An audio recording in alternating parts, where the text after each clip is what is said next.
this episode of Film Stock Reviews, I'm reviewing Season 2, Episode 5 of Only Murders in the Building, titled The Tell. The reason it's called The Tell is because Martin Short's character of Oliver has this sort of interesting gift, so to speak, where he can tell if someone's lying or telling the truth, so to speak. Now, he plays what this game is called Son of Sam. He hands out cards, and if you know the Son of Sam history and story about the serial killer, it's kind of like that. But he does it at a party, and then whoever is the last one, he has to figure out who the killer is.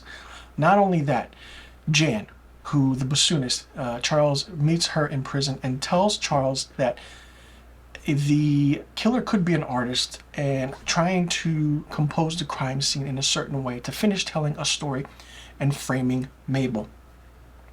And now we see a next scene where Mabel is speaking with Alice, Cara Delevingne, who owns this art studio. For some reason, her roof is leaking, so she wants to, have the place at Mabel's. It's really interesting, so to speak. Mabel says yes, but all the while Mabel's on the phone with Alice. Mabel finds a secret passage into her apartment, and she finds a matchbook which says the Pickle Diner on it, and then blood on it. So then Charles and Oliver learn that Mabel is dating Alice in an interesting sort of way at a conversation at the diner. It's really, really funny. But they become suspicious of her when they attend the party at Mabel's. So what does Oliver do? He starts playing Son of Sam. And he starts saying things about Alice, about, her hair, she twirls her hair when she's lying, this and that. And then, is it really a game anymore to Oliver, or is he trying to figure something out? Basically, I feel like Oliver is trying to help Mabel, but Mabel and Charles don't see that.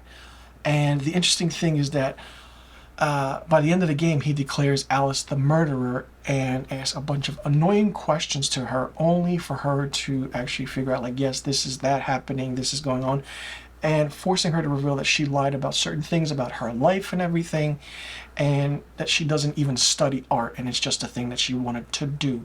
So she storms off, and later on they learn that Bunny basically met someone in her regular go-to to the diner. Oliver meets with Ivan, and but after the party, Oliver sees Ivan slipping money back into Bunny's apartment, which, of course, in the beginning of this season, you saw Bunny give Ivan a lot of money. And Alice apologizes to Mabel about, lying and telling the truth, and the two reconcile by sharing certain secrets. Meanwhile, Oliver's son Will takes a DNA test, and because of the son's school project that's happening, and we find out, which reveals that he has Greek ancestors and he's not Irish, which Oliver sadly realizes that his ex-wife had an affair with Teddy Demas, who might be Will's biological father.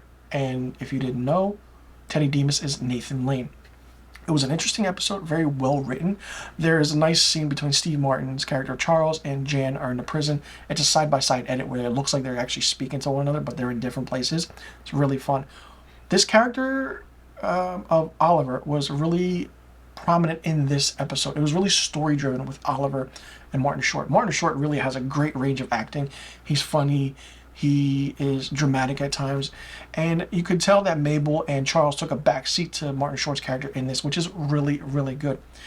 What's going to happen now, knowing that this DNA test for Oliver's son came back, and the whole secrets that's going to happen? Who is the killer? I have said since my episode 3 or 4 review of Only Murders in a Building that I feel like Teddy Demas's deaf son is the killer and is trying to frame other people for certain things. But just the way the posture is and the way he walks, it could be that, or it could be Will, Oliver's son. We don't know what's happening, why Bunny was killed, and the aspect of why you're framing Mabel. Is Alice really who Alice says she is? I'm interested about how this dynamic and this love story is working for Selena Gomez's character. It's really interesting that they gave her a love interest like this. Really turns the tables a little bit and makes it more interesting. Charles is still in love with Jan, we know that, and Oliver is still trying to do what Oliver does and trying to be front and center with everything. And there's 5 episodes left, so we're halfway there. We're at the halfway point, and a lot of things need to happen for now, but so far the writing's really good, and just knowing that this series got picked up for a third season is even better, because where can you go now with this? We're at the halfway point with season 2, 10 seasons, season 2 episode. Like, what's going to happen now?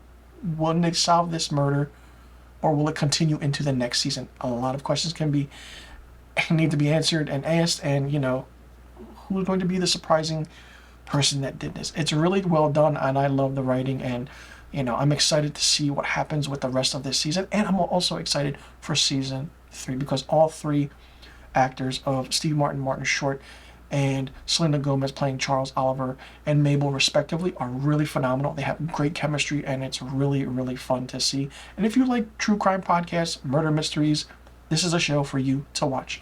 Let me know in the comment section below what you thought about season 2, episode 5 of Only Murders in the Building, titled The Tell. Did you like it? Did you not like it? What did you think of it? What do you think about Alice's backstory? Do you believe that character at all? And what is this thing you think about Will's DNA test, Oliver's son? And kind of, Oliver finding out that Teddy had an affair, a secret affair with his ex-wife. And, do you think Charles and Jen will get back together? Who do you think killed Bunny and why? And what do you think's going to happen? Let me know in the comment section below about all the questions I just asked. And I'll see you all in the next review video. And be sure you tune in next week for my season 2, episode 6 review of Only Murders in the Building.